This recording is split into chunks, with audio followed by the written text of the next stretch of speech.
अगर कहीं ना कहीं इसके बाद से हम बहुत सारी चीज़ सीख चुके हैं, अगर दो वेक्टर का एडिशन है तो इसका जो रिजल्टेंट वेक्टर है इसके बारे में अगर कुछ कहना है तो पहले ये बात कि theta is angle between A and B. अगर इन दोनों के बीच का एंगल अगर थीटा है ना, a is written by this,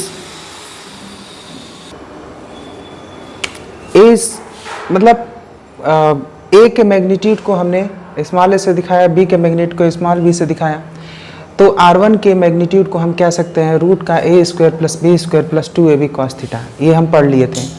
angle between resultant vector and a vector ये बताया गया था alpha equal to tan inverse b sine theta upon a plus b cos theta. ये हम डिस्कस कर चुके थे। फिर अगर कहीं ना कहीं इसका माइनस हो रहा है यानी इसका सब्ट्रैक्शन हो रहा है, दैट इज R2 वेक्टर। अगर सब्ट्रैक्शन हो रहा है a माइनस बी लिखा जा रहा है तो R2 can be written as root of A square plus B square plus 2ab cos 180 minus theta. ये बात आपको समझ में आ चुका है। अब इसके बाद से polygon law of vector addition की बात करेंगे तो कहीं ना कहीं ये बात समझना है कि अगर एक से ज़्यादा वेक्टर्स हैं तो उनका एडिशन कैसे करेंगे, ये चीज़ आपको समझना है कि एक से ज़्यादा वेक्टर्स हैं तो कैसे एडिशन करेंगे।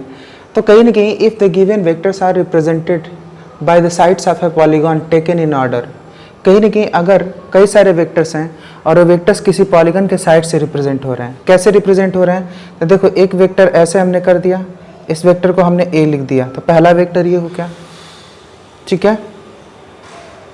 दूसरा वेक्टर ये हो गया, ये वाला दूसरा वेक्टर हो गया। तीसरा वेक्टर ये हो गया c, चौथा वेक्टर ये हो गया d। पांचवा वेक्टर की बात करें ऐसे कर देंगे तो this is e, fifth vector is e। तो अगर कहीं ना कहीं ये सारे वेक्टर है ना पॉलीगॉन के साइड द्वारा दिखाए जाते हैं इन ऑर्डर, मतलब एक ही क्रम में। ये कौन सा ऑर्डर है, ये देखो एंटी क्लॉकवाइज डायरेक्शन में चल रहा है, इसका डायरेक्शन फिर इसका फिर इसका फिर इसका फिर इसका ऐसे चल रहा है। तो कहीं ना कहीं ये वेक्टर कितने हैं, 1 2 3 4 5 वेक्टर्स हैं, यानी a plus B plus C plus D plus E vectors हैं।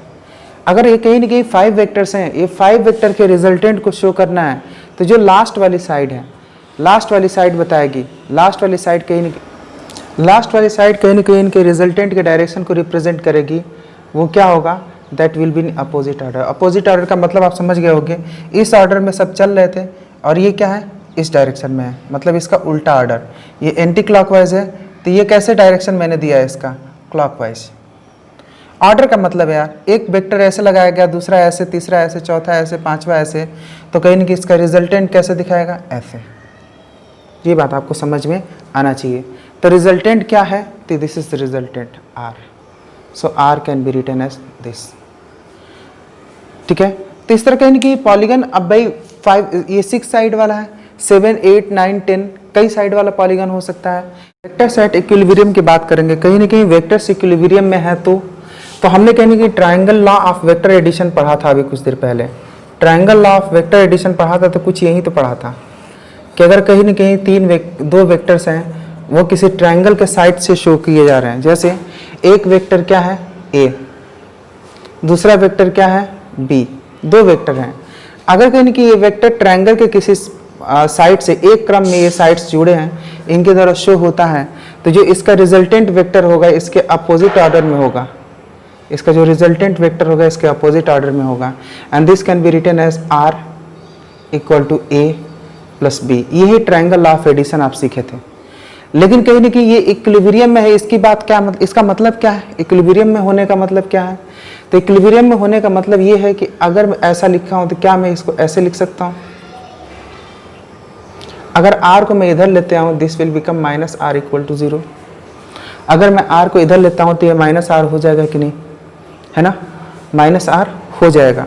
अगर माइनस R हो जाएगा, है ना, तो ऐसे केस में माइनस R ये कैसे होगा, तो ये तो भाई R है, तो ये क्या है R। माइनस R कैसे निकालोगे, तो सिंपली इसके डायरेक्शन को आप क्या कर दोगे, चेंज कर दोगे। इसके डायरेक्शन को जो ही मैं चेंज कर दूंगा, इसके डायरेक्शन को मैंने क्या कर दिया, नीचे चेंज कर दिया। जो ही चेंज कर दिया तो ये R नहीं रह गया, अब ये हो गया माइनस R। अब क्या हो गया, ये माइनस R। तो कहीं ना कहीं इसका मतलब अगर ऐसा हुआ तो इसका सम 0 होगा।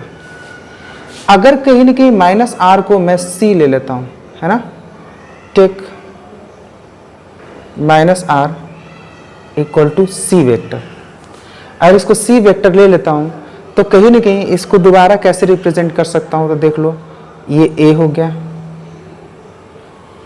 ये B हो गया और ये क्या हो गया, C हो गया कि नहीं। तीनों अब क्या है, all three are in same order, तीनों कहीं ना कहीं ट्रायंगल बना रहे हैं but all three are in same order.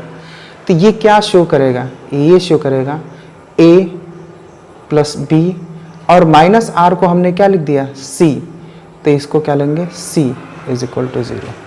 Point समझ में आना चाहिए, माइनस आर को हमने क्या लिख दिया, C, तो A plus B plus C equal to 0 है ना। तो इसका मतलब क्या है, ये तो यहीं से आया है, इसको मैं बस शो करने के लिए किया हूँ। तो पॉइंट ये है कि माइनस आर को अगर मैंने C के इक्वल लिया तो कहीं ना कहीं माइनस आर की जगह C लिख दूंगा, तो A plus B plus C equal to 0 है ना, ऐसा हो गया।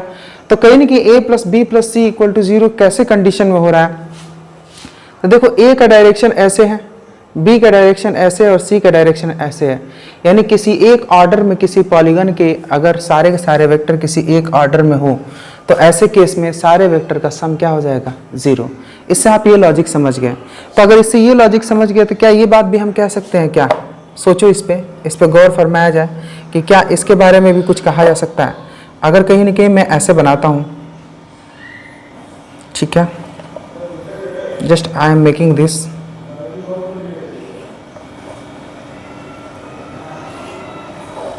ठीक है, I made it like this.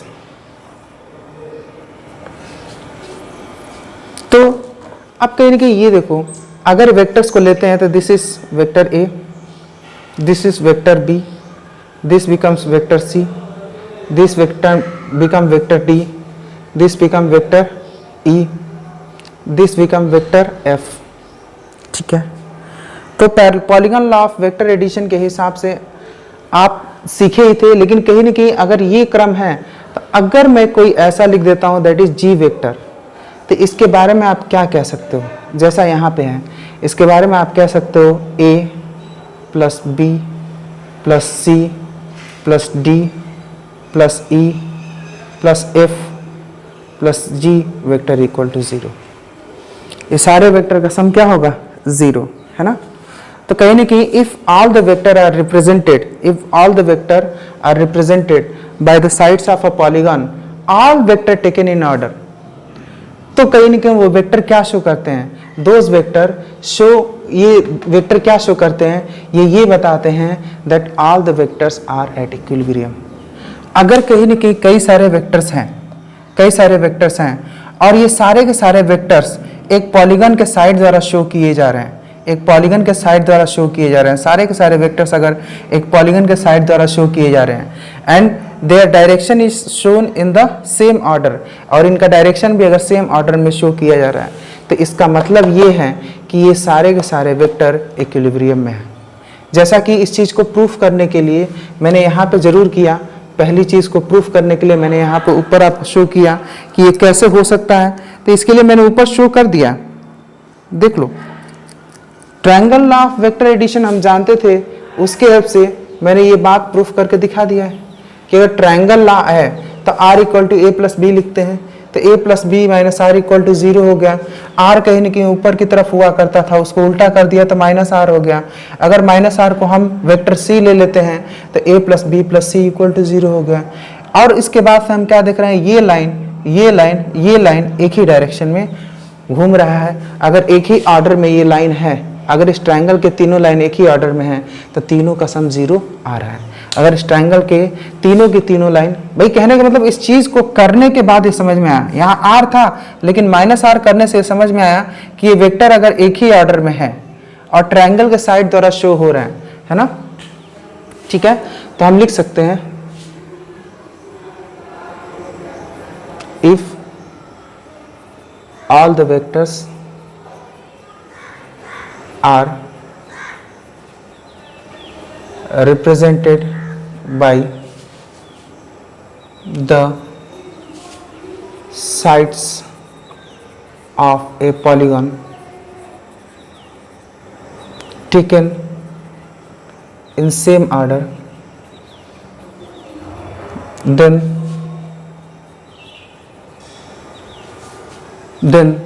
they are in equilibrium।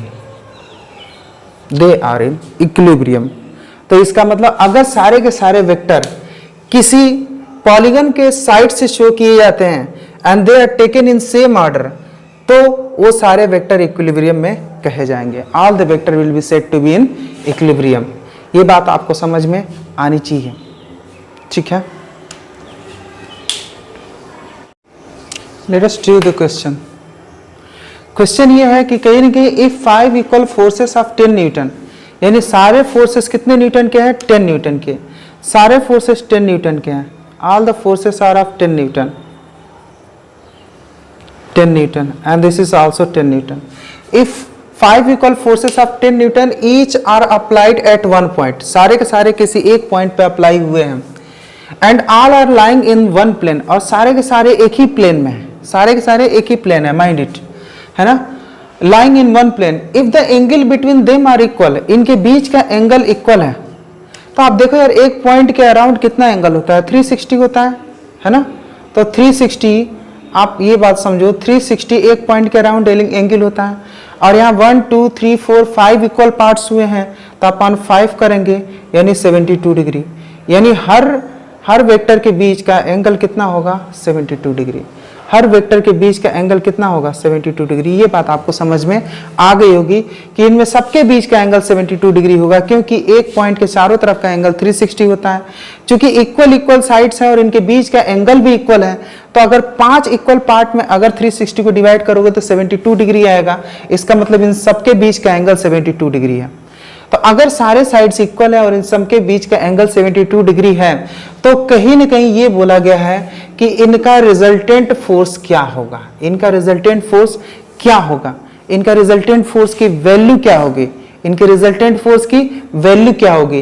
तो भाई कहीं ना कहीं 72 डिग्री है, कोई भी आप इसमें वर्क करोगे तो 72 डिग्री का आप कुछ वैल्यू नहीं जानते हो। अगर कॉस वास की वैल्यू अगर निकालना शुरू करो कुछ नहीं समझ में आएगा। लेकिन एक बात आप जानते हो, एक बात जानते हो कि ये कह रहा है, ये क्या कह रहा है कि magnitude of all vectors are equal. Magnitude of all the vectors are equal. अगर सारे वेक्टर के मैग्नीट्यूड इक्वल हैं तो इन वेक्टर को शो करने वाला जो लाइन होगा, है ना, वो भी इक्वल होगा।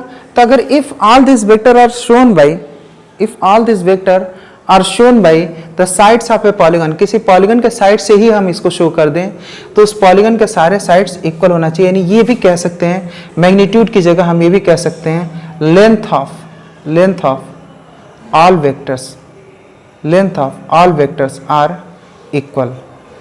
यानी ये बात भी कह सकते हो, अगर magnitude of all vectors are equal तो वेक्टर को डिनोट करना तो आप सीख ही चुके हो। आप ये जानते हो कि अगर वेक्टर का मैग्नीट्यूड इक्वल है तो ये बात भी हम कह सकते हैं कि अगर उस वेक्टर को हम रिप्रेजेंट करते हैं, तो शुरू में मैं आपको पढ़ाया था कि अगर किसी वेक्टर को किसी लाइन से रिप्रेजेंट करते हो तो इस लाइन का जो लेंथ है, इस लाइन का जो लेंथ है, ये वेक्टर के मैग्नीट्यूड को शो करता है। मैंने आपको बताया था शुरू में, the length of the line shows the magnitude. और जो इसका हेड है ये डायरेक्शन को शो करता है। ये जो एरो वाला पोर्शन है, इसका हेड वाला पोर्शन है, दैट शोज द डायरेक्शन। और इसका लेंथ क्या है? मैग्नीट्यूड को शो करता है। पहले दिन मैंने बताया था। तो इसके हिसाब से क्या है? Length of all vectors are equal. अगर सारे वेक्टर के मैग्नीट्यूड इक्वल हैं तो अगर हम इसे लाइन से शो करें तो length of all the vectors are equal, length of all the vectors are equal. ये बात दिमाग में आ गई कि ये वेक्टर्स के लेंथ इक्वल होंगे। दूसरी चीज क्या है कि angle between all the vectors are equal, है ना। तो एक और चीज दिया है, दूसरी चीज दिया है angle between all vectors are equal. ये भी दिया है कि सारे एंगल के बीच, सारे वेक्टर्स के बीच का जो एंगल्स हैं वो इक्वल हैं। तो यहाँ कहीं ना कहीं सारे वेक्टर के बीच के एंगल्स इक्वल हैं, सारे वेक्टर के बीच के एंगल इक्वल हैं, लेकिन कितना है? Those are equal to 72 degree. ये कहीं ना कहीं यहाँ से सॉल्व करने से हमको ये मालूम चला कि ये सारे के सारे एंगल तो इक्वल हैं, लेकिन दोनों सारे के सारे एंगल क्या होते हैं? 72 डिग्री के बराबर है। ये बात हमें समझ में आ गई। तो हम यार ये सोचने लगे कि कहीं ना कहीं एक पॉलीगन हम बनाते हैं, 5 साइडेड पॉलीगन बनाते हैं। 5 साइडेड पॉलीगन बनाते हैं तो क्या ऐसा हो सकता है कि ये पॉलीगन के सारे साइड का लेंथ इक्वल हो? तो हाँ यार, ये पॉलीगन के सारे साइड का लेंथ इक्वल हो सकता है, ऐसा पॉलीगन बन सकता है, इसे हम रेगुलर पॉलीगन कहते हैं। तो हाँ यार, पॉलीगन बन गया, फाइन, पॉलीगन बन गया। तो सारे साइड का लेंथ इक्वल हो गया, तो सारे साइड का लेंथ इक्वल हो गया, तो क्या इस साइड के हेल्प से इन वेक्टर को शो कर सकते हैं? तो लिखा है length of all vectors are equal. तो अगर इसके सारे साइड के लेंथ इक्वल हैं, तो इस पॉलीगन के साइड से इन वेक्टर्स को शो कर सकते हैं? तो हाँ, शो कर सकते हैं, शो कर सकते हैं, शो कर सकते हैं। लेकिन एक और कंडीशन है, एंगल भी इक्वल होगा तभी, एंगल भी इक्वल होगा तभी। एंगल इक्वल होगा, चलो भाई एंगल इक्वल होगा, देख लेते हैं। लेकिन नहीं, एंगल इक्वल तो हो, लेकिन एंगल कितना होना चाहिए? 72 डिग्री होना चाहिए, तभी चलेगा, क्योंकि यहाँ सारे वेक्टर के बीच का एंगल 72 डिग्री है। तो अगर के इनके इससे आप शो कर रहे हो, तो इनके सारे वेक्टर के बीच का एंगल 72 डिग्री होना चाहिए। अगर इनके सारे वेक्टर का एंगल, बीच का एंगल 72 डिग्री है, तो कहीं ना कहीं आप कह सकते हो कि ये और ये सेम है। तो ये भी देख लेते हैं। तो हम देखते हैं कि कहीं ना कहीं यहाँ पे अगर C और D के बीच का एंगल हमें देखना हो, और मैं कहीं ना कहीं C वेक्टर ऐसे रखता हूँ और D वेक्टर ऐसे रखता हूँ, तो भाई कहने का मतलब ये तो एंगल नहीं हुआ इनके बीच में, ये एंगल तो हुआ नहीं। मैंने आपको बताया था पिछले लेक्चर में कि इनका एंगल ये हुआ, क्योंकि C को जब आप आगे बढ़ाओगे तो जो एंगल बनता है वो वाला एंगल एक्सेप्ट होता है। उसी तरह अगर E वेक्टर ये है और D वेक्टर ये है, तो इसके बीच का एंगल तो ये होगा। अगर कहीं इनके A वेक्टर ये है और B वेक्टर ये है, A वेक्टर ऐसे हम शो करते हैं और V वेक्टर को ऐसे शो करते हैं, तो इनके बीच का एंगल ये है। अगर B को ऐसे शो करते हैं, C को ऐसे शो करते हैं, तो इनके बीच का एंगल ये है। तो ये एंगल कितने हैं पता नहीं, ये एंगल को हम ले लेते हैं थीटा। ये सारे एंगल कितने हैं? थीटा। सारे एंगल की वैल्यू कितनी है? थीटा। अगर इस थीटा की वैल्यू 72 डिग्री हो गई, तो ये बात और ये बात पक्का सेम हो जाएगा। क्यों? क्योंकि इसमें सारे वेक्टर का लेंथ इक्वल है और सारे वेक्टर के बीच का एंगल इक्वल है। अगर इसमें हमने एक ऐसा पॉलीगन बनाया जिसमें कि सारे साइड का लेंथ इक्वल है, तो इक्वल लेंथ वाली बात तो पूरी हो गई। अगर इन सारे वेक्टर के बीच का एंगल 72 डिग्री हो गया, तो बात पूरी हो गई। तब हम कह सकते हैं कि ये चीज और ये चीज एक ही चीज है। ये बात समझ में आपको आनी चाहिए। तो फिर कहीं ना कहीं यहाँ पे दूसरी चीज ये देख लेते हैं, ये कैसे होगा। तो आप देखो, ये सारे के सारे एक्सटीरियर एंगल है, और आप जानते हो sum of exterior angles of a polygon, कोई भी पॉलीगॉन है उसके सम ऑफ एक्सटीरियर एंगल्स कितने होते हैं? Sum of exterior angles of a polygon is 360। ये बात पक्की होती है कि किसी भी पॉलीगन के एक्सटीरियर एंगल का सम 360 है। अब कितने एक्सटीरियर एंगल है? 1 2 3 4 5 एक्सटीरियर एंगल, यानी एक के एंगल को थीटा लिखेंगे तो 5 theta, and that is equal to 360। तो थीटा की वैल्यू कितनी हो गई? 72 डिग्री। तो थीटा की वैल्यू भी 72 डिग्री आ गई, यानी इन सारे वेक्टर के बीच का एंगल भी 72 डिग्री आ गया, और सारे वेक्टर का साइज इक्वल है, लेंथ इक्वल है, ये बात भी हो गया। यानी ये चीज और ये चीज सेम है, ये चीज और ये चीज सेम है। पहले ऐसा फील कर लो, उसके बाद से हम और दूसरे तरीके से बता देंगे कि ये चीज और ये चीज सेम है। क्यों? क्योंकि इनमें सारे वेक्टर के बीच का एंगल कितना निकल के आया? 72 डिग्री, और सारे वेक्टर की साइज बराबर है, सारे वेक्टर की साइज बराबर है, और कितनी है? 10 न्यूटन के बराबर सारे वेक्टर की साइज है। तो सारे वेक्टर के लेंथ जो है इक्वल है, और सारे वेक्टर का जो एंगल है वो भी इक्वल है। तो कहीं ना कहीं ये और ये दोनों सेम हुआ, और ये जब ये दोनों सेम हुआ, तो कहीं ना कहीं ये कंडीशन और ये कंडीशन सेम हुआ। और हम जानते हैं कि अगर सारे वेक्टर किसी एक डायरेक्शन में शो कर रहे हैं, सारे वेक्टर किसी एक ऑर्डर में शो कर रहे हैं, और ये पॉलीगन के साइड हैं, तो आप इन वेक्टर को कैसे लिख सकते हो? Vector A plus vector B plus vector C plus vector D plus vector E is equal to 0। यानी सारे वेक्टर का सम क्या हो जाएगा? 0 वेक्टर हो जाएगा। क्या हो जाएगा? 0 हो जाएगा। तो कहीं ना कहीं resultant of force will be 0। पहले तो होगा विल बी 0 वेक्टर, या ये कह सकते हैं it will be in equilibrium. अगर रिजल्टेंट 0 होता है तो हम ये कह सकते हैं कि all the forces are in equilibrium, all the forces are in equilibrium.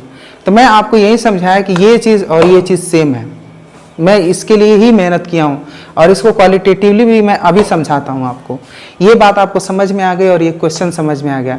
ये क्वेश्चन तो बस ये था, लेकिन मैंने आपको क्या बोला? ये और ये सेम है। कैसे? लॉजिक से बताया, लेकिन इसको एग्जैक्टली उठा के दिखाता हूं कि कैसे ये सेम सेम हो जाएगा। तो इस वेक्टर को उठा के ऐसा हम बना दें तो फिर ये एक सेम हो गया, तो आपको आंखों से भी दिख जाएगा कैसे सेम होता है। Let us see, now you can note it down, आप इसको नोट कर सकते हो, है ना।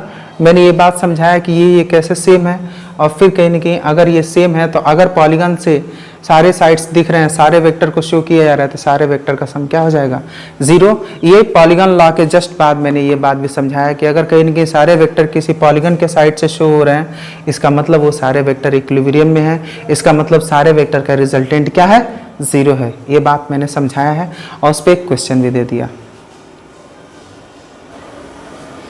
मैंने लॉजिक से वो बात समझा दी कि उस कंडीशन को लेते एक पॉलीगन बन सकता था, लेकिन थोड़ा सा फीलिंग में मैं दे रहा हूँ। ये एकदम स्ट्रेट नीचे है तो एकदम नीचे स्ट्रेट मैंने ऐसे बना दिया, फिर कहने कि ये ऐसा है ना, तो मैंने एक ऐसा लाइन खींचा सी। देखो ये वाला डायरेक्शन एक जैसा है ना। फिर कहने कि ये ऐसा है तो मैंने ऐसा बना दिया, सॉरी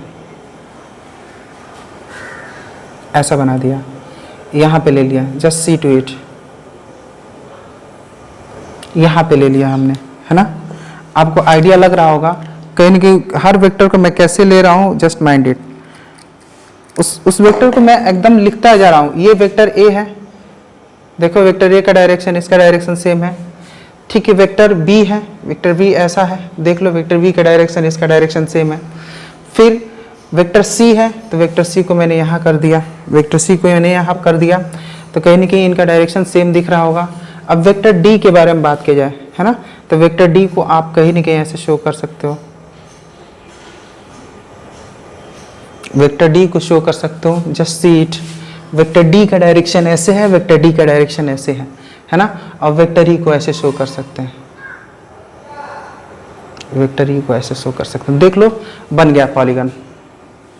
अब पॉलीगन बन गया और आप देखो सबके डायरेक्शन को मैंने ऐसे ही मेंटेन रखा है। ई का डायरेक्शन ऐसे ही ला के मैं रखा हूँ, ए का डायरेक्शन मैं ऐसे ही ला के रखा हूँ, बी का डायरेक्शन मैं ऐसे ही ला के रखा हूँ, सी ये बी का डायरेक्शन, ये बी का डायरेक्शन सेम सेम।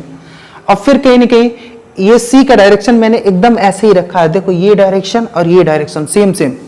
तो सारे को हम कहीं ना कहीं ला के और यहाँ पे जो ही मैंने सेट करा, मतलब यार एक वेक्टर को एक जगह से दूसरे जगह लेके जाओ, लेकिन दो चीजें चेंज मत करो, उसका मैग्नीट्यूड और डायरेक्शन चेंज मत करो। क्योंकि वेक्टर को शो करने के लिए वेक्टर का जो आइडेंटिटी होता है ना, उसका मैग्नीट्यूड और उसका डायरेक्शन होता है। अगर किसी वेक्टर की मैग्नीट्यूड और डायरेक्शन को आप चेंज नहीं कर रहे हो और उसे जहन्नुम में भी लेके चले जाओ, तो उस वेक्टर को कोई प्रॉब्लम नहीं है।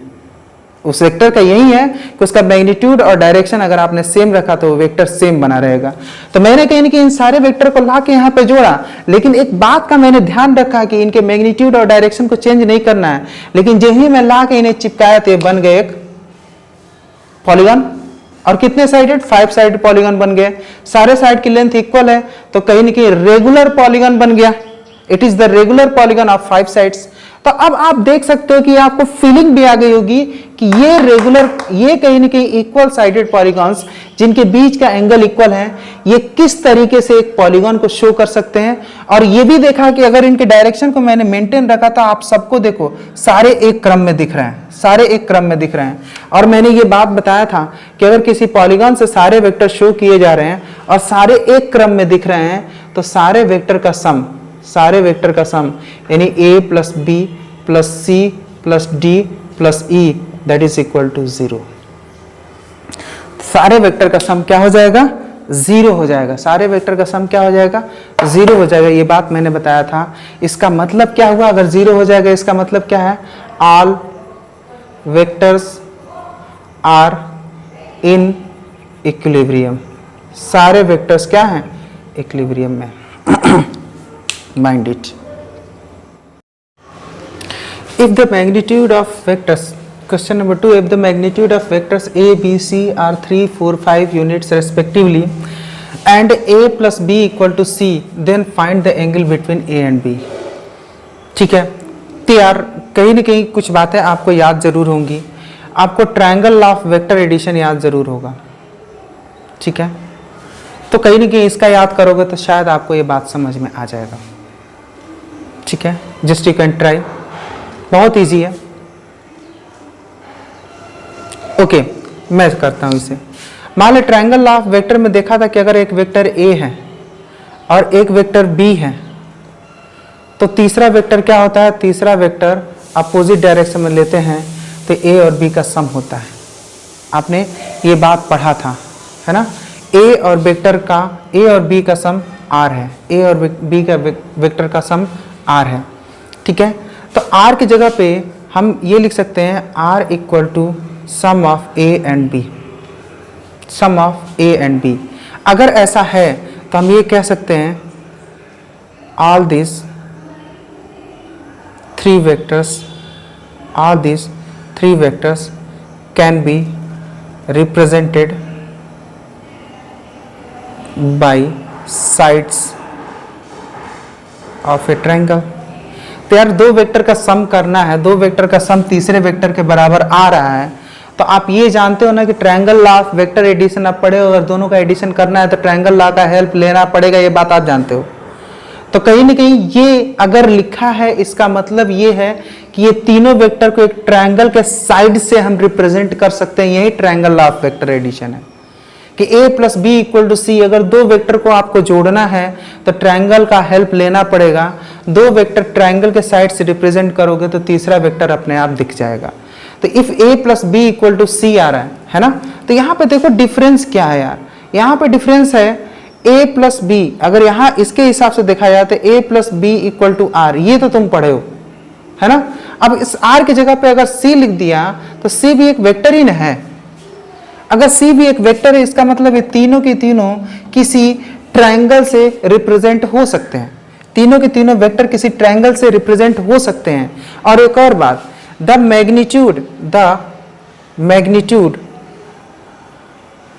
Magnitude of those vectors the magnitude of those vectors are represented the magnitude of those vector are represented by the sides of a triangle। तो यार ये बात तुम्हें समझ में आना चाहिए कि दो वेक्टर को ऐड करना है तो तीसरा वेक्टर अगर आ रहा है इसका मतलब एडिशन करने के लिए ट्रायंगल लॉ का हमने यूज किया है, यानी इन वेक्टर को ट्रायंगल के साइड से हम शो कर सकते हैं। अगर इन वेक्टर को ट्रायंगल के साइड से शो करते हैं इसका मतलब इन वेक्टर का, है ना, जो मैग्नीट्यूड होगा वो ट्रायंगल के साइड के लेंथ से शो करेंगे। यानी सीधी सी बात है कि अगर इन वेक्टर को ट्रायंगल के साइड से आप शो करते हो तो ये वेक्टर मिलके एक ट्रायंगल बना रहे हैं, पहले तो ये समझो। अगर ये वेक्टर मिलके ट्रायंगल बना रहे हैं तो ये बात तो पक्की हो गई कि ये तीनों वेक्टर मिलके एक ट्रायंगल बना रहे हैं। दूसरी चीज, तीनों वेक्टर का जो लेंथ है वो ट्रायंगल की साइड के लेंथ के बराबर है, यानी तीनों वेक्टर का जो लेंथ है वो ट्रायंगल के साइड के लेंथ के बराबर है। यानी कहीं ना कहीं तीनों वेक्टर का लेंथ ट्रायंगल की साइड है, तीनों वेक्टर की लेंथ ट्रायंगल की साइड है। अगर ऐसा कुछ है तो अगर 3, 4, 5 अगर साइड लिखा हुआ है तो आप जानते हो कि 3, 4, 5 लेंथ क्या होता है। अगर ये 3 है, ये 4 है तो ये 5 होता है और ये 90 डिग्री होता है। क्यों? क्योंकि ये ट्रिपलेट है। आप 8वीं क्लास में 7वीं क्लास में पढ़ते हो कि ये 3, 4, 5 एक ट्रिपलेट है। ये ट्रिपलेट है तो कहीं ना कहीं these are the sides of a triangle. और किस ट्रायंगल के साइड्स हैं? ये उन ट्रायंगल के साइड्स हैं, ये उन ट्रायंगल के साइड्स हैं जो राइट एंगल ट्रायंगल है, जो राइट एंगल ट्रायंगल है। अब इसमें देख लो a का लेंथ कितना है? 3। a का लेंथ 3 हो गया यानी ये वेक्टर a होगा। b का लेंथ 4 है यानी ये वेक्टर b होगा। और c का लेंथ क्या है? 5 है तो ये वेक्टर c होगा, ये वेक्टर c होगा। अब आपसे जो क्वेश्चन पूछा गया है उसको देख लो, आपसे जो क्वेश्चन पूछा गया उसे देख लो। तो इसे कैसे करना है? a वेक्टर को ऐसे शो कर देंगे, b वेक्टर को ऐसे शो कर देंगे और c वेक्टर इनका रिजल्टेंट है तो इसको ऐसे शो कर देंगे। तो आपको शायद ये बात समझ में आ गई होगी। थोड़ा सा बड़ा मैं शो कर देता हूं तो आपको बेटर समझ में आएगा।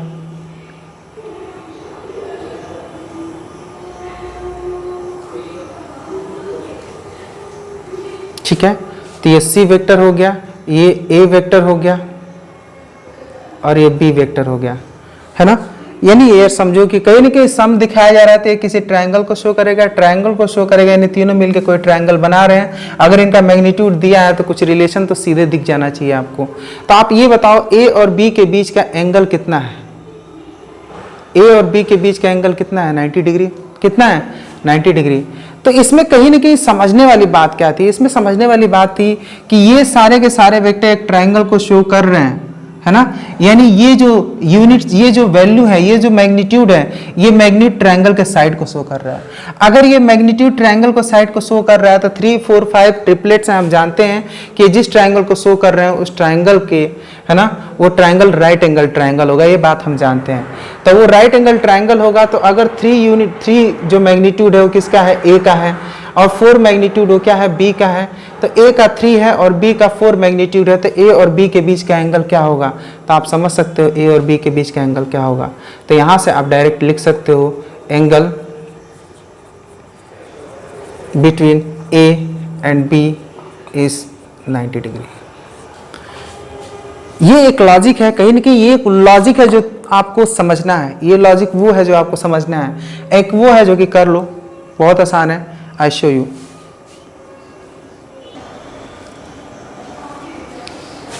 आप सोचो इसको हम कहीं ना कहीं मेथड 2 से कर सकते हैं जो कि बहुत आसान है। हम जानते हैं कि अगर कहीं ना कहीं कोई 2 वेक्टर को हम प्लस करते हैं, है ना, तो जो तीसरा वेक्टर होता है दोनों का सम होता है, मतलब तीसरा वेक्टर दोनों का सम है, सीधी सी बात है। अगर तीसरा वेक्टर दोनों का सम है तो तीसरे वेक्टर का मैग्नीट्यूड क्या होगा, तीसरे वेक्टर का मैग्नीट्यूड क्या होगा, तो हमने बताया था पहले वेक्टर का स्क्वायर फिर दूसरे वेक्टर का स्क्वायर प्लस 2 इंटू पहले वेक्टर के मैग्नीट्यूड का स्क्वायर, सॉरी पहले वेक्टर का मैग्नीट्यूड दूसरे वेक्टर का मैग्नीट्यूड इंटू कॉस थीटा, ये मैंने बताया था। और मैंने ये बताया था theta is angle between A and B, ये बताया था हमने। ये कहीं ना कहीं एडिशन का मैंने सिंपल सा फॉर्मूला आपको सिखाया था।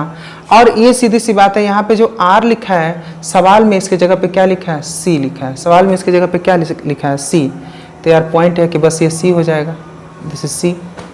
डिफरेंट क्या है, बस सी लिख दो ना, सी का मैग्नीट्यूड की बात कर रहे हैं तो सी का मैग्नीट्यूड ये लिखा जा सकता है, ये बात आप समझ रहे होगे। तो सी का मैग्नीट्यूड ऐसे लिख सकते हैं, अगर कहीं ना कहीं हम इसको हटा देते हैं तो यहाँ पे रूट था तो ये जाके इसका स्क्वायर कर देगा, ये बात आपको समझ में आ रहा होगा। तो अगर इसका स्क्वायर कर देगा तो सी की वैल्यू क्या है, सी का मैग्नीट्यूड कितना है 5, तो 5 का स्क्वायर कर दो। ए का मैग्नीट्यूड क्या है 3, तो 3 का स्क्वायर कर दो।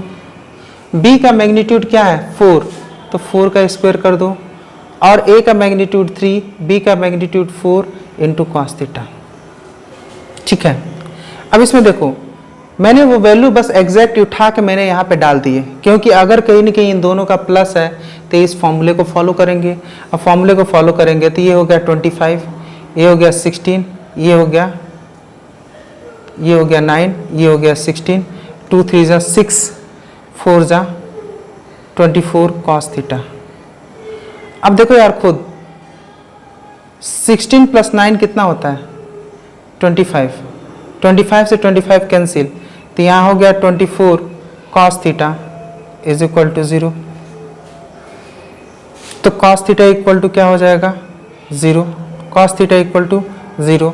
तो हमें बस यही सोचना है कि कॉस थीटा इक्वल टू 0 हो रहा है, तो 0 को कॉस के टर्म में क्या लिखेंगे, तो हम जानते हैं कॉस 90 डिग्री इक्वल टू 0। इसका मतलब थीटा इक्वल टू 90 डिग्री, इसका मतलब थीटा इक्वल टू 90 डिग्री। इसका मतलब theta is angle between A and B, it means angle between vector A and vector B is vector A and vector B is 90 degree, ठीक है। अभी just पिछले lecture में मैं जो बात समझाया उस बात को मैं कंप्लीट कर दे रहा हूँ, क्योंकि वहाँ पे मैं नहीं बोला था, क्योंकि मैं डर रहा था कि आप कहीं ना कहीं घबरा जाओगे कि कितनी चीज़ें एक बार में बता दी गई। Just I am talking about concept के बारे में इसलिए बात कर रहा हूँ क्यों, क्योंकि आपको कॉम्पिटिटिव एग्जाम के सवाल फटाफट देखते ही हो जाएंगे अगर इन बातों को समझोगे तो कहीं ना कहीं अगर मैं इसको ए लिखता हूँ, इसको बी लिखता हूँ, तो ये क्या हो गया सी, ऐसे होगा। ये बात आपको समझ में आ रही होगी। अब कहीं ना कहीं ये वाला एंगल तो 90 है, लेकिन ए और बी के बीच का एंगल क्या है, ए और बी के बीच का एंगल ये नहीं है, ए और बी के बीच का एंगल ये है। अगर ये 90 है तो टोटल 180 होता है, तो ऑब्वियसली ये भी 90 होगा। इसलिए ए और बी के बीच का एंगल 90 लिया गया है। ये कहीं ना कहीं मैंने आपको फॉर्मूला से भी समझा दिया, रिलेट भी कर दिया, जो चीज़ें मैंने पढ़ाई थी उससे रिलेट भी कर दिया आपको, है ना। यहाँ पे आर लिखा था, है ना, यहाँ पे आर लिखा रहता था, मैंने हटा के बस सी लिख दिया। इसका मतलब सी का मैग्नीट्यूड क्या होगा, ऐसा होगा जो फॉर्मूले में मैंने आपको सिखाया था, है ना। फॉर्मूले में मैंने आपको सिखाया था, मैंने इस टर्म में मैंने नहीं समझाया था। ए के मॉड को हम स्मॉल ए लिखना सिखाया था, बी के मॉड को स्मॉल बी लिखना सिखाया था, लेकिन था तो यही ना। आपको लॉजिक तो क्लियर है ना, था तो यही ना, यही फॉर्मूला था। तो कहीं ना कहीं इस तरीके से हमने वैल्यू को पुट किया, वैल्यू को पुट करने के बाद थीटा की वैल्यू 90 आ गई, जो कि थियोरेटिकली बाय फॉर्मूला 90 हमें मिल गया। और दूसरा लॉजिकली जो मैंने समझाया कि लॉजिकली ये है कि यार वेक्टर का जब डिस्कशन हो रहा है एडिशन का, तो ट्रायंगल ऑफ वेक्टर एडिशन लगेगा, यानी कहीं ना कहीं वो सारे के सारे वेक्टर क्या हैं, those vectors are represented by the sides of a triangle. तो वो सारे वेक्टर मिलके कम से कम एक ट्रायंगल बनाने चाहिए। अब इसके बारे में आप सोचना शुरू कर दो, जब भी सवाल दिया जाता है तो आप कहीं ना कहीं बेटर क्वेश्चन को समझ पाओगे आसानी से। तो ये बात कहीं ना कहीं आपको क्लियर हो गई होगी। When three forces, ये क्वेश्चन दिया है, just see, when three forces of 50 Newton, 30 Newton and 15 Newton act on a body, then body is at rest, moving with uniform velocity, in equilibrium, moving with an acceleration। क्या इसका answer होगा, इसका answer क्या होगा, यही बात समझना है, ठीक है। तो ये बातों को समझते हैं वन बाई वन। पहले ये समझते हैं क्या रेस्ट पे हो सकता है, रेस्ट पे हो सकता है। तो रेस्ट पे होने के लिए क्या होना चाहिए, to become at rest all the forces should be in equilibrium, equilibrium में होना चाहिए। अगर ऐसा हो जाता है तो रेस्ट पे है। या ये कह सकते हैं resultant of all forces, resultant of all forces should B zero. इसमें से कोई भी बात हो जाए तो यार कहीं ना कहीं अगर सारे फोर्सेस को मैं ए बी सी से दिखाता हूं तो रिजल्टेंट इनका जीरो कब होगा, अगर मैं तीनों फोर्सेस को दिखाता हूं ए बी सी। तो अगर कहीं ना कहीं ये ट्रायंगल के साइड से शो कर दिए जाए, मतलब if these are represented by the sides of a triangle in same order, अगर तीनों के तीनों वेक्टर अगर किसी ट्रायंगल के साइड से रिप्रेजेंट हो जाए सेम ऑर्डर में, तो ये बात संभव है, ये बात संभव है। यानी पॉइंट है कि अगर ये तीनों के तीनों मिलके, इन तीनों का जो ये लेंथ है 50, 30 और 15, ये मिलके अगर कोई ट्रायंगल फॉर्म कर सके तो ये रेस्ट पे हो सकते हैं, तो ये इक्विलिब्रियम में आ सकते हैं, तो इनका रिजल्टेंट जीरो हो सकता है। यानी पहले तो ये है कि ये तीनों के तीनों फोर्स कहीं ना कहीं मिलके एक ट्रायंगल फॉर्म करें। तो यहाँ पे सिंपल यही क्वेश्चन बन जाता है, क्या ये तीनों के तीनों मैग्नीट्यूड मिलके कैन दे फॉर्म ट्रायंगल, क्या ये ट्रायंगल फॉर्म कर सकते हैं, ये क्वेश्चन है। अगर ये ट्रायंगल फॉर्म कर सकते हैं तो फिर इक्विलिब्रियम में हो सकते हैं और इनका सम जीरो हो सकता है। तो पॉइंट यही देखें, क्या ये ट्रायंगल फॉर्म कर सकते हैं। तो ट्रायंगल देखें, अगर एक 50 है, एक 30 है और एक 15 है, तो ये ट्रायंगल फॉर्म कर सकते हैं। तो ये मिल के ट्रायंगल फॉर्म कर सकते हैं। इसका रूल हमने मैथ में पढ़ा था कि अगर दो साइड का सम हमेशा तीसरे साइड से ज़्यादा होना चाहिए। तो कोई भी दो साइड लेते हैं, एक ये लेते हैं, एक ये लेते हैं, 30 + 15 कितना हो गया, 30 + 15 कितना हो गया, 45। अब 45 50 से ज़्यादा है क्या, नहीं, 45 तो 50 से कम है। हमने ये रूल पढ़ा था कि अगर कोई ट्रायंगल है, अगर कहीं इनके तीन साइड में इनके कोई ट्रायंगल बना रहे हैं, तो किसी दो साइड का सम तीसरे साइड से हमेशा बड़ा होना चाहिए, है ना। अगर कहीं न कहीं तीन साइड किसी ट्रायंगल के साइड हैं तो दो साइड के लेंथ का सम तीसरे साइड से हमेशा बड़ा होना चाहिए। लेकिन यहाँ पे दो साइड का सम लिए 30 और 15, तो ये आ गया 45, और 45 क्या तीसरे से बड़ा है, नहीं।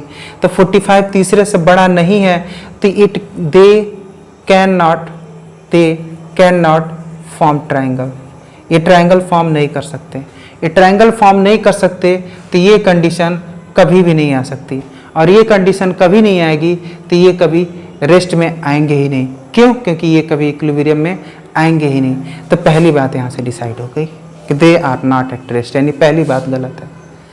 इसको देखने का एक तरीका ये है ना, कि अगर ये इक्विलिब्रियम में हो सकते हैं तो इनके मैग्नीट्यूड मिलके एक ट्रायंगल फॉर्म करना चाहिए। एक ट्रायंगल फॉर्म करना चाहिए तो ट्रायंगल का लॉ को ये फॉलो करें। तो तीनों को देखा जाएगा भाई ट्रायंगल का लॉ को फॉलो कर रहा है, तो किसी भी दो साइड का सम लेंगे तो तीसरे साइड से ज्यादा होना चाहिए, तभी जाकर वो मिलके एक ट्रायंगल बना सकते हैं। तो हमने दो को जोड़ा तो वो कम आ गया, तो ये पक्का हो गया ट्रायंगल तो ये नहीं बना सकता। ट्रायंगल नहीं बना सकता तो ऐसा फॉर्म कहाँ बनाएगा भाई? ट्रायंगल बनेगा ही नहीं, तो ये फॉर्म कभी बन सकता है? और जब ये फॉर्म बनेगा नहीं तो क्या सारे फोर्स का सम जीरो कह सकते हैं? नहीं। जब सारे फोर्स का जीरो कह नहीं सकते तो क्या कभी रेस्ट पे आ सकता है? नहीं। ये है लॉजिक। अब दूसरी चीज है कि इन सब चीजों को आप सिंपल तरीके से सोच सकते हो। तो कहीं ना कहीं अब हम ये सोचेंगे कि यार रेस्ट पे है तो इनका जोड़ जीरो आना चाहिए, लेकिन हम देखें क्या ऐसे फोर्स कभी मिलके जीरो ला सकते हैं? ऐसे सोचो। तो मान के चलो कि ये मैक्सिमम फोर्स कब होगा भाई? तीन लोग अगर काम कर रहे हैं तो उनका मिला के काम सबसे ज्यादा कब होगा? जब तीनों के तीनों एक ही डायरेक्शन में करें। यानी कहीं ना कहीं ये 20 न्यूटन है, ये 30 न्यूटन है, सॉरी ये 15 न्यूटन है, ये 30 न्यूटन है और ये वाला 50 न्यूटन है। तीनों जब एक डायरेक्शन में वर्क करेंगे तो तीनों का सम क्या होगा? 15 plus 30 plus 50 that is 45, that is 95 Newton, है ना। If all acts in same direction, ऐसे ही देखा जाता है। If all acts in same direction, ये पॉइंट देखा जाता है कि अगर सेम डायरेक्शन में सारे वर्क कर रहे हैं तो सबका सम होगा। And this will be maximum force. इनका मिला के ये फोर्स क्या होगा? F max. एफ मैक्स का अगर कहीं इनके मैग्नीट्यूड बोले तो 95 न्यूटन हो सकता है। तो पॉइंट ये है कि एफ मैक्स तो सर आपने बता दिया, एफ मिन क्या होगा? एफ मिन क्या होगा बताइए, ये बताइए एफ मिन क्या है? तो हमारे पास तीन फोर्सेस हैं, एफ मिन क्या पॉसिबल है? अगर मैं एक तरफ 50 को मैं ले लिया, 50 न्यूटन को ले लिया, और कहीं ना कहीं दूसरे तरफ दोनों को ले लिया, 30 को भी ले लिया मैंने और दूसरे तरफ मैंने 15 को भी ले लिया, यानी दूसरी तरफ 30 न्यूटन और 50 न्यूटन दोनों को मैंने एक साथ ले लिया। भाई दोनों ले लिया तो दोनों क्या करेंगे? इसको कैंसिल करेंगे। तो ये 50 है और 13 50 एक ही तरफ हो गए हैं, तो दोनों मिलकर एक दूसरे को कैंसिल करेंगे, और जब जो दो मिलकर एक दूसरे को कैंसिल करेंगे तो वैल्यू कम से कम होगी। अगर मान लें इधर 15 को इधर कर दिया तो ये ज्यादा पड़ जाएगा। सपोज मान लें मैं 15 को इधर कर देता हूं। Think about it, just think, सोचो। छोटी छोटी बातें हैं लेकिन सोचने में क्या जाता है। 30 न्यूटन है, अब ये 50 प्लस 15 कितना हो जाएगा? 65, और ये हो जाएगा 30। दोनों विरोध कर रहे हैं तो माइनस होगा, तो ये क्या हो गया? 35 न्यूटन। 35 न्यूटन क्या मिनिमम है ये हम चेक कर सकते हैं अलग से। पहले 35 न्यूटन लिख दें, एक तरीके से मिला है। दूसरा हम कहीं ना कहीं इस 15 को इधर की तरफ लगा दें। फिर अब ये दोनों एक साथ हो गए तो ये दोनों मिला के 45 न्यूटन हो गए, और ये क्या हो गया? 50 न्यूटन हो गया। 50 में से 45 घटाएंगे तो कितना न्यूटन आएगा? 5 न्यूटन। यानी ये मिनिमम तो नहीं है, इससे भी कम वाला है, दैट इज 5 न्यूटन। यानी एक बात तो समझ में आ गई कि जो एफ मिनिमम है वो 5 न्यूटन है। यानी सब फोर्सेस को मिला के जो मिनिमम फोर्स जो संभव है ना वो 5 न्यूटन संभव है, और जब सब फोर्स को लगाया जाएगा तो जो मैक्सिमम फोर्स जो संभव है ना वो 95 न्यूटन संभव है। तो मैक्सिमम फोर्स 95 न्यूटन है और मिनिमम फोर्स 5 न्यूटन है, तो क्या इसके बीच में जीरो आता है? क्या 5 न्यूटन और 95 के बीच में जीरो आता है?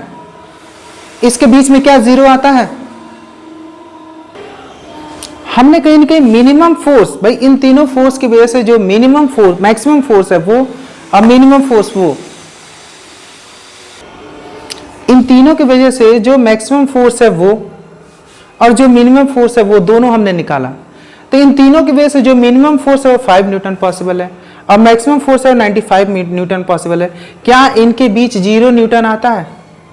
0 न्यूटन तो 5 से भी कम होता है। तो इन दोनों को मिला के जो मिनिमम फोर्स है 5 न्यूटन पॉसिबल है, तो क्या कभी 0 न्यूटन पॉसिबल है? नहीं।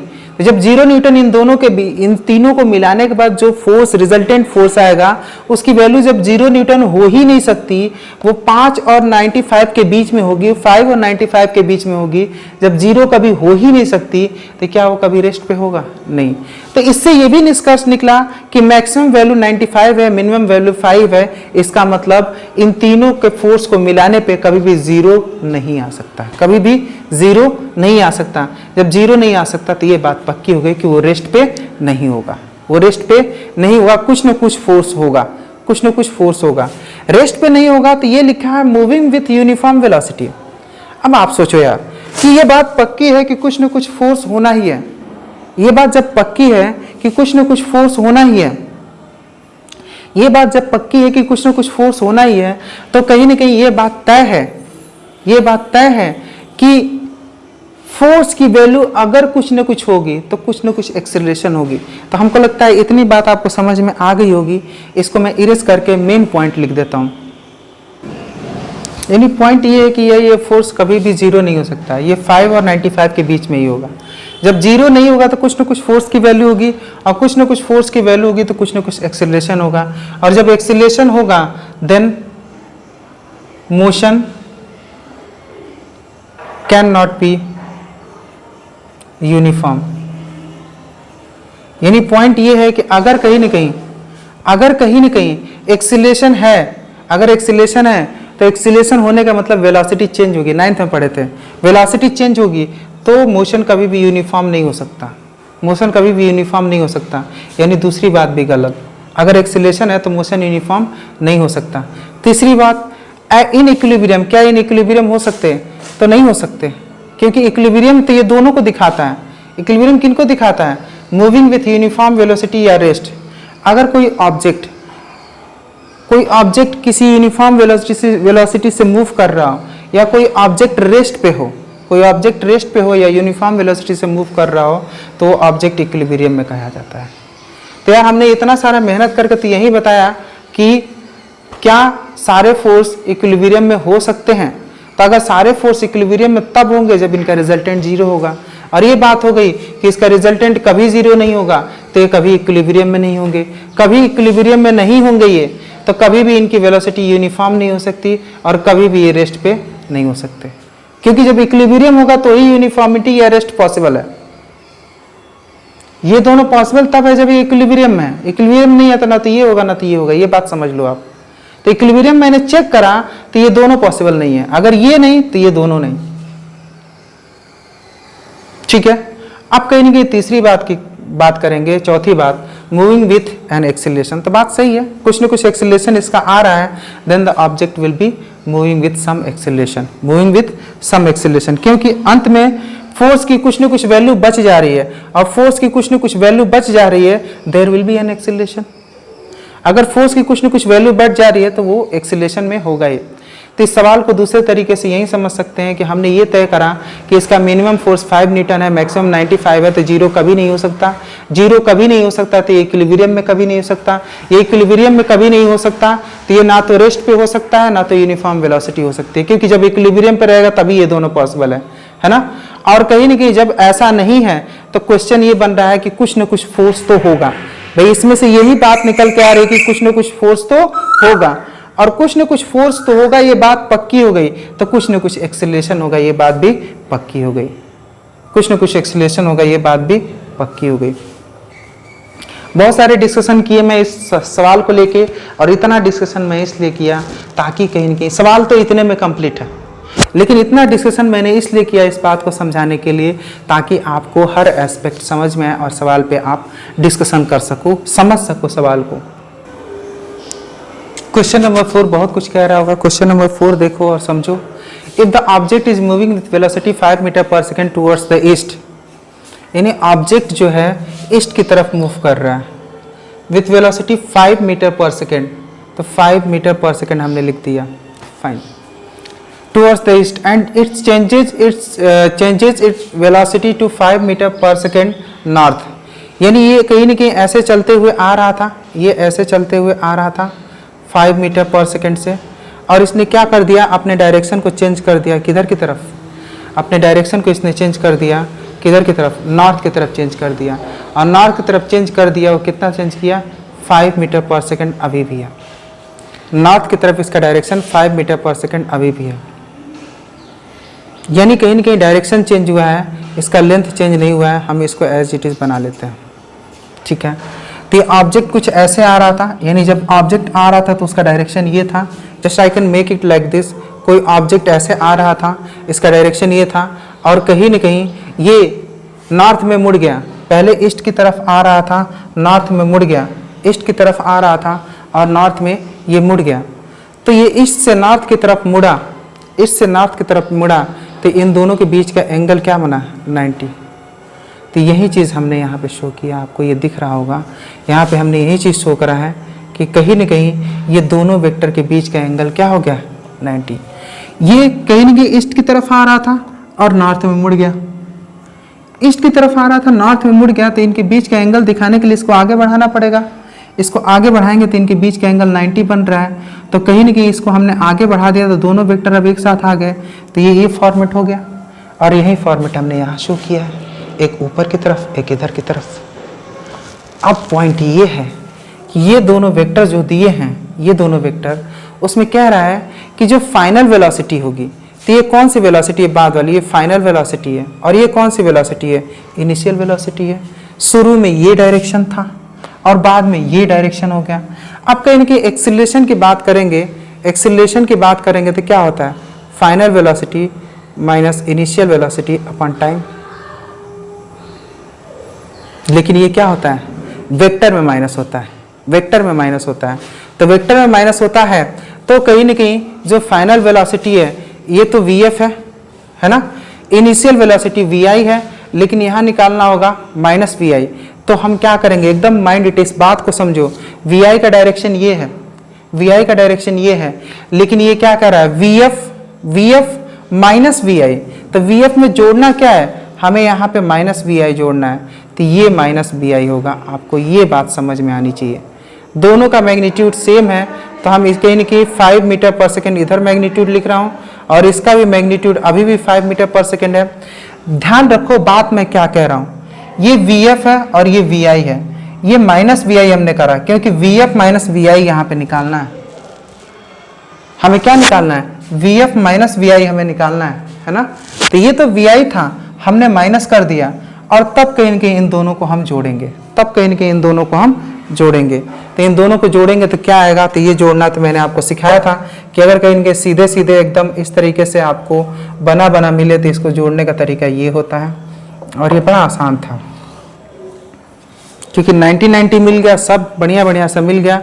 इसको जोड़ के इसका जो रिजल्टेंट आएगा यही होगा, यही रिजल्टेंट होगा।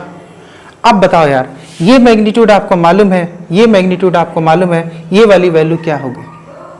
तो अगर ये 5 है तो ये भी 5 होगा। अब सोचो यार, ये 5 है और ये 5 है तो ये क्या होगा, 5√2 क्या होगा, 5√2। तो इसका मैग्नीट्यूड तो पक्का हो गया कि 5√2 होगा, मैग्नीट्यूड पक्का हो गया ना कि 5√2 होगा। भाई कहीं न कहीं ये रिजल्टेंट है, भाई इन दोनों को जोड़े तो ये vf प्लस माइनस vi आया कि नहीं, हमें vf माइनस vi निकालना था।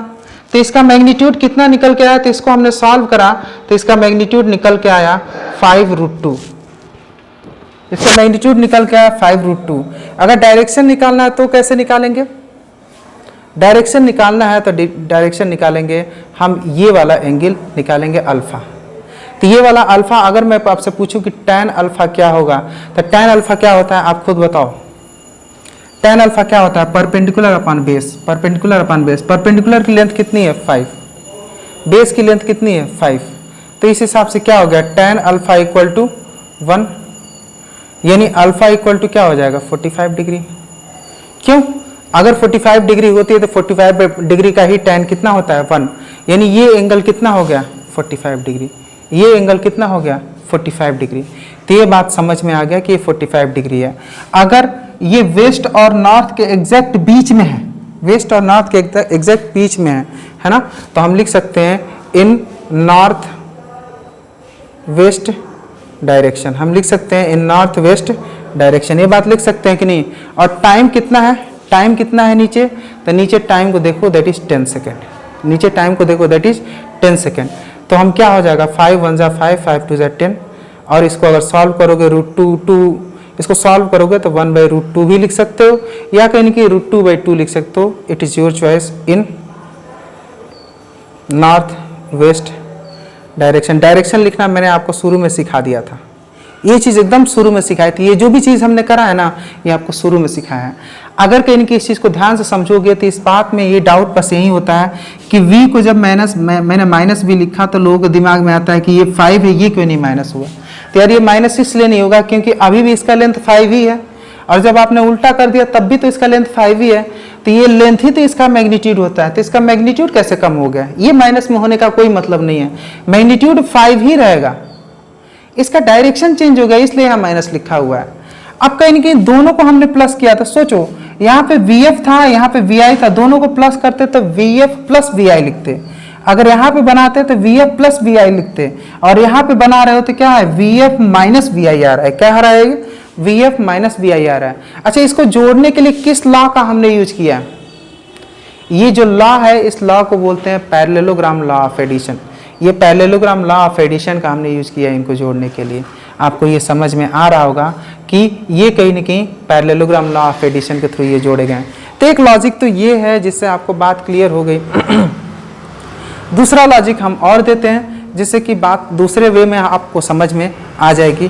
पहले ये लॉजिक मैंने समझाया जो कि बहुत बेसिक लॉजिक है, आपको समझ में आना चाहिए और इससे कंसेप्ट क्लियरेंस होगा अगर आप प्रैक्टिस कर रहे हो सवाल तो। दूसरा लॉजिक तो मैं समझा देता हूँ जिससे कि आपको आसानी से क्लियर भी हो जाएगा। दूसरे तरीके से भी मैं आपको इस सवाल को करके दिखाता हूँ। If the object is moving with velocity 5 metre per second towards the east, तो पहले इसके वेलोसिटी का डायरेक्शन, हम डायरेक्शन से ही मतलब रखते हैं, इस वेलोसिटी का डायरेक्शन ये था and that is 5 metre per second. Fine. Towards the east, east की तरफ इसका डायरेक्शन था। Fine. And its velocity changes to 5 metre per second north, और फिर बाद में इसकी वेलोसिटी का जो डायरेक्शन होता है वो नॉर्थ की तरफ हो जाता है। किसकी तरफ हो जाता है, नॉर्थ की तरफ। और अभी भी मैग्नीट्यूड क्या है, 5 मीटर पर सेकेंड। ये बात भी आपको क्लियर हो गया होगा। पहले डायरेक्शन ये था, अब वेलोसिटी का डायरेक्शन इधर हो गया है ना। एक्सीलरेशन का फॉर्मूला अभी भी वही है। एक्सीलरेशन का फॉर्मूला है final velocity minus initial velocity, दोनों वेक्टर है, अपॉन टी। यही है एक्सीलरेशन का फॉर्मूला अभी भी। चलो, अगर ये एक्सीलरेशन का फॉर्मूला है तो यार ईस्ट को हम मान लेते हैं एक्स एक्सिस, ईस्ट को हम क्या मान लेते हैं एक्स एक्सिस, और नॉर्थ को हम क्या मान लेते हैं वाई एक्सिस।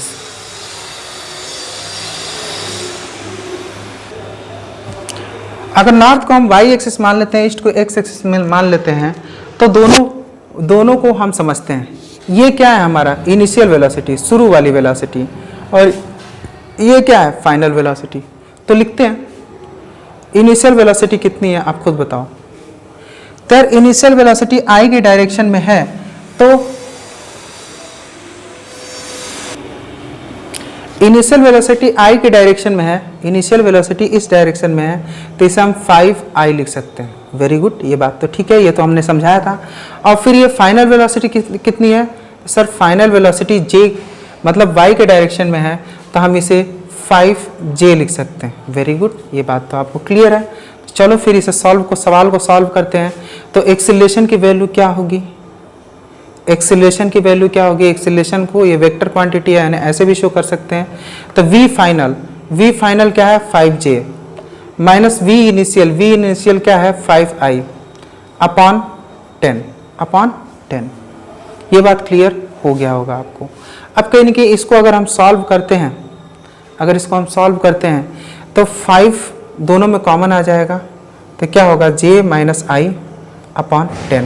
5 1 जा 5, 5 2 जा 10, तो ये हो जाएगा 1/2 j माइनस आई, 1/2 j माइनस आई। आपका डायरेक्शन हो जाएगा 1/2 j माइनस आई, या आप मतलब चॉइस के अनुसार लिख सकते हो j माइनस आई अपॉन 2 लिख सकते हो। इस तरह से आप इस वेक्टर को शो कर सकते हो, इस वेक्टर को लिख सकते हो, है ना। दिस इज योर एक्सीलरेशन, ये आपका एक्सीलरेशन है।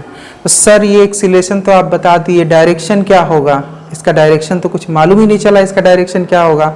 तो इसका डायरेक्शन कैसे फाइंड आउट करते हैं, तो इसका डायरेक्शन फाइंड आउट करने के लिए दोनों को अलग अलग लिखें। तो ये क्या होगा, हम I को अलग लिखते हैं तो -1/2 I हो गया, और क्या होगा +1/2 J हो गया। अगर डायरेक्शन की ही बात करना है तो हम इसे ऐसे लिखेंगे। ठीक है सर, ऐसे लिख दिए, तो अब डायरेक्शन की बात हम कैसे कर सकेंगे? तो ऐसे लिखने के बाद डायरेक्शन की बात जब आपको करनी है ना, अगर कहीं ना कहीं एक्सीलरेशन के डायरेक्शन की बात करेंगे तो कैसे करेंगे? तो यहीं पे आ जाओ और इसको डिनोट कर दो -1/2 I। -1/2 I मैं कैसे शो करूंगा? ऐसे -1/2 I, फाइन। और दूसरा क्या लिखा है? +1/2 J। तो +1/2 J तो y के डायरेक्शन में होगा, तो +1/2 J मैंने ऐसा लिख दिया। जो भी दिया था उस वैल्यू को हमने लिख दिया, ठीक है ना।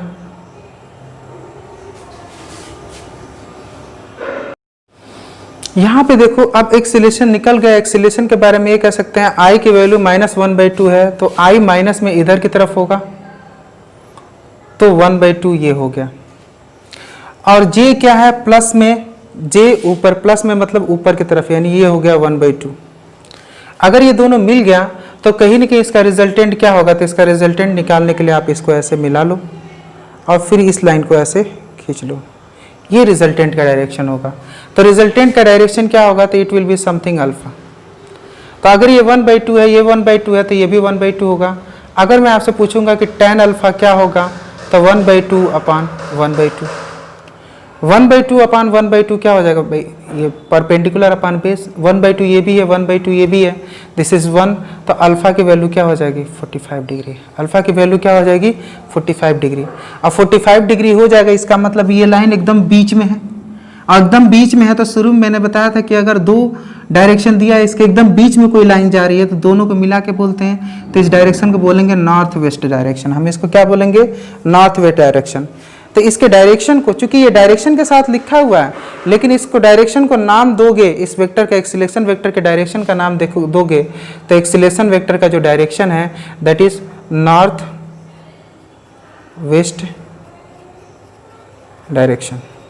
मतलब पॉइंट है कि इस डायरेक्शन को हमने इससे शो किया, ये कहीं ना कहीं इस डायरेक्शन को शो कर रहा है ना। इसको मैंने यहाँ करके आपको दिखा दिया कि ये चीज़ और ये डायरेक्शन एक ही चीज़ है, इसको मैंने करके यहाँ पे दिखा दिया। दूसरी चीज़ मैग्नीट्यूड की बात रह गई थी, तो मैग्नीट्यूड कैसे निकाला जाता है? मैग्नीट्यूड आपको निकालना सिखाया गया था। अगर 1/2 I 1/2 J है तो एक्सीलरेशन का मैग्नीट्यूड क्या होगा? तो एक्सीलरेशन का मैग्नीट्यूड हम यहाँ पे कहीं निकाल रहे हैं। मैग्नीट्यूड ऑफ एक्सीलरेशन क्या होगा? तो I J के फॉर्म में दिया है, तो क्या होगा? 1/2 का स्क्वायर प्लस 1/2 का स्क्वायर, -1/2 पहला वाला है, -1/2 तो -1/2 का स्क्वायर, और फिर क्या है? 1/2 तो 1/2 का स्क्वायर कर देंगे। ऐसे ही मैग्नीट्यूड निकालते थे, तो ये हो गया 1/4 plus 1/4 is equal to 1/2 and that is 1/√2। तो इसका मैग्नीट्यूड क्या हो जाएगा? 1/√2। यूनिट क्या होगा? मीटर पर सेकेंड स्क्वायर, और डायरेक्शन क्या होगा? North west direction. तो पॉइंट ये देखो यार, ये एक्सीलरेशन I J के टर्म में ऐसे लिखा है, इसको कहीं ना कहीं हम डायरेक्शन के रूप में लिखे तो ऐसे लिख दिए, है ना। इससे मैग्नीट्यूड कैसे निकाला जाता है? बहुत सारा मैग्नीट्यूड मैंने निकाल के आपको दिखाया था कि अगर ऐसे वैल्यू आया तो इसका मैग्नीट्यूड कैसे निकाला जाता है। फिर मैंने ये भी आपको बताया था कि अगर ऐसा वेक्टर रहे तो कहीं ना कहीं इस पर कैसे शो करना चाहिए, ये बात भी मैंने आपको सिखाया था। अभी भी मैंने करा कि -I है तो ये डायरेक्शन इधर की तरफ, और +J है तो ये डायरेक्शन ऊपर की तरफ। ये लेंथ 1/2 है तो यहाँ 1/2 लिख दिया, ये लेंथ 1/2 है तो यहाँ 1/2 लिख दिया। और इस तरीके से कहीं ना कहीं रिजल्टेंट अगर इसका देखना चाहते हो तो रिजल्टेंट क्या होगा? कुछ ऐसा होगा। 1/2 है तो ये लेंथ भी 1/2 होगी।